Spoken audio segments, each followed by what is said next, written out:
good, Ninja? OJ over here from Player Essence, and welcome to another PE Nintendo Switch and Gaming News video. Today, we've got some awesome information for you guys, like always, so let's go ahead and get right into it. Kirby Star Allies, we have a Dreamland Meadow trailer. Nintendo has been dropping a bunch of new information about Kirby Star Allies. We've been getting some previews from around the interwebs, a lot of great stuff going on with this game, and it looks amazing. But I wanted to show off this new trailer that Nintendo released, and it's looking great. I mean, the graphics look great and everything, but we also got some information on the frame rate and not the resolution yet. So these are the type of things that I'm not like super into or anything like that. Obviously, I just like to see that a game plays good. But Game Explain did do a little bit more testing in terms of their own footage here from a preview build, and they said that the game is 30 frames per second. A lot of people were expecting 60, so it's not 60, at least according to them. It's going to be 30, but once again, there were some weird things going on because the menu screens and stuff like that are like 60 frames per second. So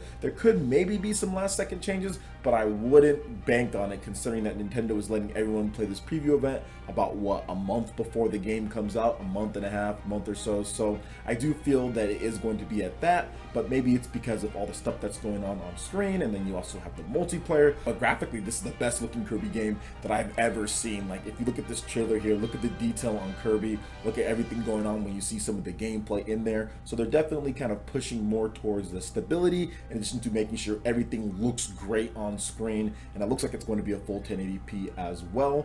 But overall, the trailers and everything that they've showed just looks adorable. I'm going to be playing this game with my daughter, and we're still working on her counting to 30 and to 60, so I don't think she's going to care at all about 60 frames per second or 30 frames per second. She doesn't know the difference, so I'm mainly getting this game to play with her because I'm not the biggest Kirby fan, but it looks like a great game to play with family and friends. So that's definitely what I'm doing when it comes to this game, Kirby Star Allies. So what do you guys think about Kirby Star Allies so far in terms of the gameplay, the new previews that have went up, the graphics in the game, and the frame rate as well? Let me know your thoughts in the comment section below. Alright, and moving into the next article here, we have a Hyrule Warriors Definitive Edition first character trailer that's just been dropped from Nintendo and of course Koei Tecmo, and it's looking really good. It features Link, Zelda, Impa, Linkle, and many more characters. So Koei Tecmo has released the first in a series of character introduction trailers for Hyrule Warriors Definitive Edition on the Nintendo Switch. The first character trailer introduces the hero, Link of course, Hyrule Kingdom Princess Zelda, Hyrule Kingdom Bodyguard Impa, Linkle, White Sorceress Lana, Dragon Knight Volga, Twisted Wizard Wizro, and Black Sorceress Sia. Hyrule Warriors Definitive Edition is due out for the Nintendo Switch on March 22nd in Japan, and this spring in North America and Europe, and I'm expecting an April release date, but once again, we don't know. It just says this spring, so that could extend past that, but March 22nd in Japan, and this character trailer looks really good. Now, from what I can see from it, it looks like it's going to be a 1080p 30 type of game, because some people were asking, well, how is the frame rate going to be, and what do you think about this, OJ, in terms of that? And I think that it's going to be a 1080p 30. You can clearly tell it's still a Wii U game. Like, the level of clarity and detail in terms of it is nice. It's sharpened up from over the Wii U version of it, but it's still a Wii U game, which is to be expected. It's a port of it. It's an upgraded port when it comes to the resolution, but it doesn't quite have that shine that some of the actual Switch games do have, which is, once again, like I said, expected to be there. But overall, it's looking great, and this is probably the most content-packed port that we're going to be getting on the Nintendo Switch, maybe even ever. Like, in terms of just sheer amount of content that they've put in there, all of the season pass stuff in there adds hundreds of hours of gameplay on top of the adventure mode and everything that you already have in there. This is just one of the most content-packed games. So if you're looking for something in terms of worth your money and hundreds of hours of gameplay, potentially up to 500 hours or more, and I'm not kidding when I say that, guys, this is definitely it, because it has all the content from the 3DS version, it has the new mechanics and systems from there, all the different characters brought over to a console version or a hybrid version of the game, in addition to the season pass stuff, which gave you just so much stuff. Can't understate how much content you get in this game. I know I put like 100-something hours into it, and I didn't even get through a fraction of the content. I played through the single player, in addition to I played some of the adventure mode, played some of the free mode, and I put like 100 hours into it, and that was just like scratching the surface. There was so much stuff, so many different characters I hadn't leveled up, and that was without the Hyrule Warriors Legends characters in terms of Toon Link and everything like that. So I'm just almost shuddering at how much content this game has. I'm only buying it on principle for the fact that you can change characters on the map. So I just want to do that and play through the single player again and probably go through some of the adventure mode. That's kind of what I wanted to do as well with the whole map and everything. So I want to do that, and I want to beat as much as that as I can, and I want to go through that single player again as well. So I'm going to be picking up the game, and of course playing that style of game anywhere you want is something that I wanted, and I did that a lot actually on the Wii U, but you just couldn't go too far from your console. But I'd always lie down in bed and play that game on my gamepad and off TV play. So it was cool. It was cool to have that feature, and now we're actually going to get it with the true portable mode. So for me, I'm looking forward to this one. And what do you guys think, though? Are you guys excited for Hyrule Warriors Definitive Edition on the Nintendo Switch? Let me know your thoughts in the comment section below. All right, and moving into the final article here, we have a little bit of sales information, exact data or near exact data when it comes to the Nintendo Switch sales in the UK.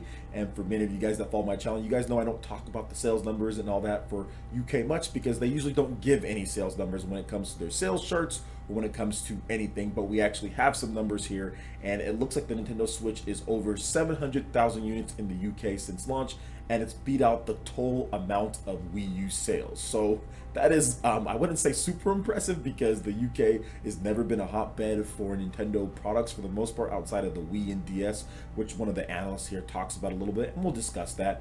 But it's definitely really good. It's definitely really good that it's doing this well in terms of for Nintendo, and 700,000 units, that's nothing to scoff at either. There's been some great game sales. So let's go ahead and get into this article here and the bullet points of information. Shout outs to Go Nintendo for it. So Nintendo Switch has sold just over 700,000 units in the UK since launch. Mario Kart 8 Deluxe, Super Mario Odyssey, and Legend of Zelda Breath of the Wild have sold more than 1 million copies combined. The Nintendo Switch has already outsold the Wii in the UK by a large margin, which once again isn't anything that's too impressive. It's just crazy to see how much better Nintendo is doing. Now, the game also posted improved results thanks to Nintendo Switch's success. So Nintendo obviously is doing better in the UK, but it's not necessarily as good as some of the other regions. For example, France has it beat out by 200,000 units plus when it comes to Nintendo Switch sales. So let's go ahead and get into what one of the analysts had to say from the UK when it comes to the IHS market. So, quote, "If you look at the historical performance of previous Nintendo consoles,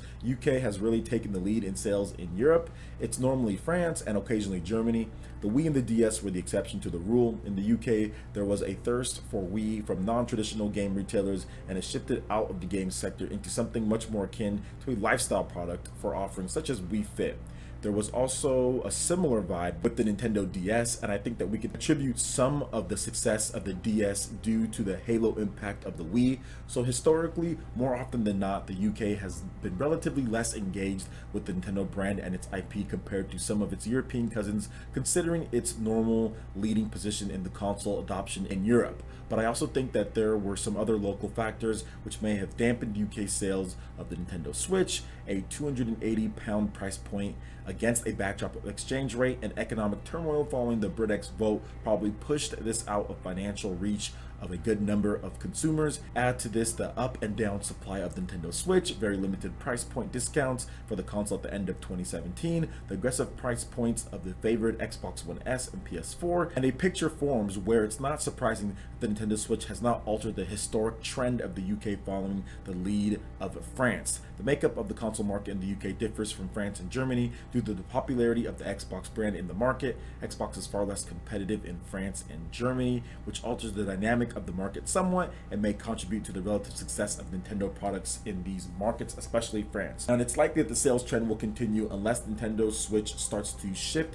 into a broader category of content. I would not be surprised to see Nintendo Labo sell really well in the UK, for example, which may help drive sales of the Nintendo Switch. So it's doing good, but it's not doing like better numbers than like Microsoft and Sony do there, which is okay. Like every region isn't always going to be the top of the game, which is completely fine. I mean, how many times do we see people sitting here and saying, oh my gosh, like the Xbox isn't doing as good in France, or oh my gosh, the Xbox isn't doing as good in Germany compared to Nintendo. I mean, it does good in certain regions, it does not as good in other regions, and that's the case for every single system. Sony, for example, does not do as good in Japan as it does in the UK or in in the US, whereas Nintendo does better in Japan than it does in the UK, and it does better in France than it does in certain areas. So to me, it's not necessarily something that's a cause of concern that some people always like to bring up.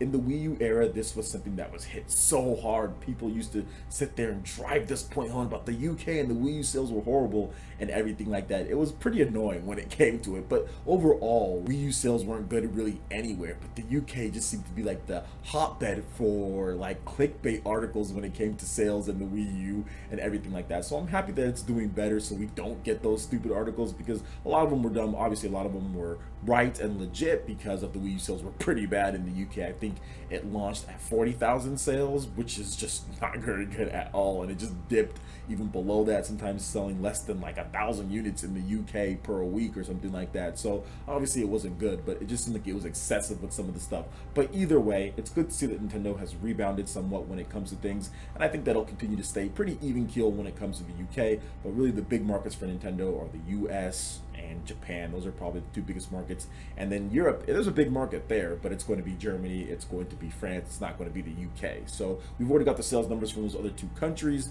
and of course Nintendo Switch is probably doing best in France. That's where it's really kind of taking the lead when it comes to Europe. So what do you guys think about all this when it comes to the sales numbers in the UK, in addition to the other articles that I talked about? I would love to hear you guys' thoughts in the comment section below. All right, Ninja, that wraps it up for this video here. Go ahead and check out the links in the description below. We've got Facebook, we've got Twitter. Go ahead and give us a like and a follow on our social media. Really helps us spread the content of Player Essence across the interwebs in addition to YouTube.